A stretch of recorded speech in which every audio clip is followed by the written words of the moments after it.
I want you to think of a moment when someone said no to you. A door that didn't open, a call that never came back, a room that looked you in the eye and chose someone else. Maybe it was a job, a relationship, a school, a deal, a dream you chased for years and then watched fall apart in your hands. Feel that weight? Good, because that weight is exactly where we need to start today. Because I am going to argue something that might sound insane to you right now. I am going to argue that rejection is not your enemy. It is not a punishment. It is not proof that you are not enough. Rejection is the most brutal, honest, and transformative teacher you will ever have. And today, I want to teach you how to study at its feet. Here is the story most of us tell ourselves when we get rejected. I wasn't good enough. I never was. I should have known. Maybe I'm just not built for this. We take one event, one decision made by one human being in one moment in time, and we let it define our entire identity. We let it become our permanent address. Rejected once, unworthy forever. But let me ask you something. Did J.K. Rowling stop writing after her 12th rejection? Did Michael Jordan hang up his shoes after being cut from his high school team? Did Oprah Winfrey accept that first television producer's verdict that she was unfit for TV? No. And here is what separated them from the millions who quit. They understood something fundamental. A rejection is an opinion. It is not a verdict. It is one person's judgment on one day about one version of you. It is not a decree from the universe about what you are capable of becoming. Here is what nobody talks about. Here is the secret side of rejection that most people never see, because most people run away from rejection too fast to notice it. First, rejection reveals your real desire. When something rejects you and it hurts, deeply, truly hurts, that pain is a compass. It is pointing directly at something you care about more than you knew. Pain is the price of passion. If you didn't care, it wouldn't sting. So when rejection brings you to your knees, ask yourself, what does this pain reveal about what I truly want? Second, rejection strips you of the wrong fit. Sometimes the door that closes is the door that would have trapped you. The job that didn't choose you might have slowly crushed your spirit. The person who walked away might have been wrong for your soul. The investor who said no might have led you to the one who was right. Rejection protects you from paths that were never yours to walk.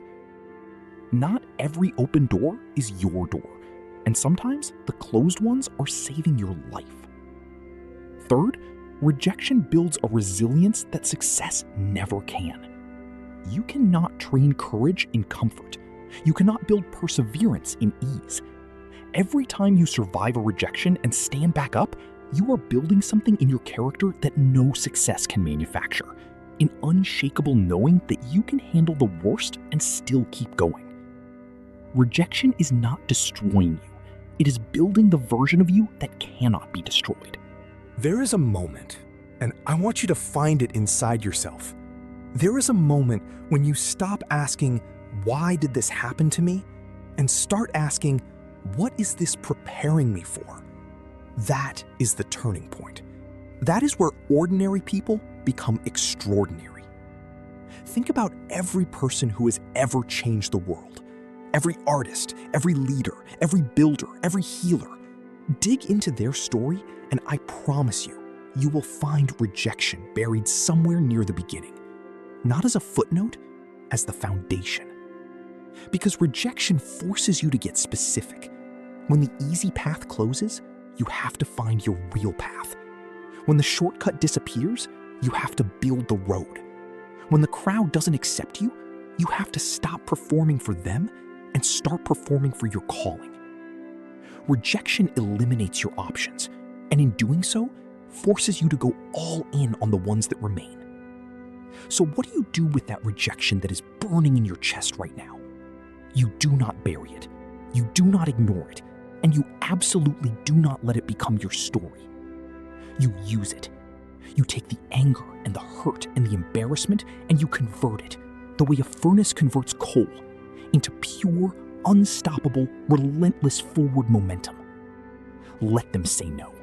Let every no sharpen your hunger. Let every rejection reload your determination. I am not going to stand here and tell you rejection doesn't hurt. It does. It is supposed to. The goal is not to feel nothing. The goal is to feel everything and move forward anyway. Here is how you do it. Step 1. Give yourself the night. Not the year, not the decade, the night. Feel the disappointment fully and completely. Cry if you need to. Rage if you have to. But then, when the sun comes up, you get up too. Step 2. Extract the lesson, not the verdict. Ask, what can I learn from this? What can I improve? What does this reveal about where I need to grow? You are not looking for reasons to quit. You are looking for intelligence to advance. Step 3. Take one small action immediately. Send the next application. Make the next call. Write the next page. Take one concrete step that tells your brain this rejection is not the end of the road. It is just a detour. You don't overcome rejection by waiting until you feel ready. You overcome it by moving before you feel ready. Step 4. Rewrite the narrative. Stop calling it the time I failed. Start calling it the time I tried. Stop calling it proof I can't. Start calling it practice for when I will. Because here is the truth. Every rejected person who ever succeeded did not succeed despite their rejection. They succeeded because of it. The rejection was the training ground. The rejection was the thing that separated those who truly wanted it from those who only wanted it when it was easy. Let me close with this. Right now, somewhere in this room, someone is carrying a rejection that almost made them stop. A dream they are one step away from abandoning. A version of themselves they are this close to giving up on. I need you to hear this. The people who change the world are not the people who were never rejected. They are the people who refused to let rejection be the final word. You are not behind. You are not broken. You are not unworthy. You are being refined. You are being strengthened.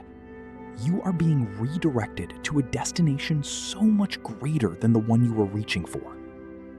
The next time rejection hits you, and it will, I want you to remember this moment. I want you to look that rejection in the eye and say, you did not stop me. You started me. Go back out there. Try again. Try differently. Try louder and braver and wiser than before. Because you are not someone who gives up when the world says no. You are someone who finds a way every single